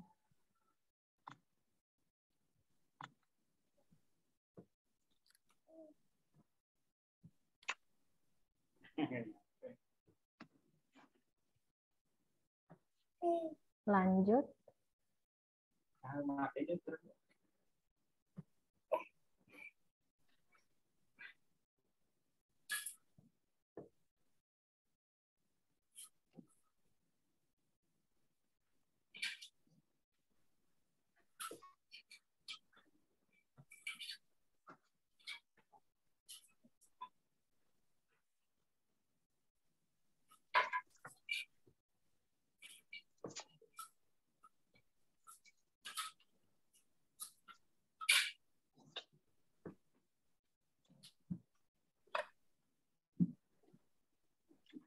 Baik, sudah Pak. Oke, makasih Mbak Lena ya atas juga dan juga seluruh peserta. Ya, kita mau tutup acara hari ini. Puji syukur kita panjatkan kehadiran Tuhan Yang Maha Esa karena telah usai acara webinar dengan tema Overview Pajak Penghasilan Orang Pribadi Terima kasih kami aturkan sekali lagi kepada Bapak dan Ibu dan peserta webinar. Saya mewakili panitia yang bertugas menyampaikan mohon maaf atas salah kata dan perbuatan. Akhir kata kami ucapkan banyak terima kasih. Ya, sama ini ada yang nanya link presensi juga nih, Mbak. Ada nggak pakai? Oh, Link saya sih daftar tidak apa? ada dikasih Absen sama Oh, nggak dikasih. Bu Lilisen sih. Oh ya, mungkin nanti dengan inilah, dengan yang itu ya, dikomunikasikan. Iya, Kan baik. nanti ada recordnya juga, Mbak Lena di sini. Iya, kayaknya sama Oke. Pak Andreas nih. Ya udah, makasih semua ya. Terima kasih. Assalamualaikum. Makasih ya Yo, Pak Assalamualaikum. Rizky. Pak Rizky. Terima kasih Bu Lena. Ya, sama-sama. Terima kasih panitia. Selamat siang. Selamat siang.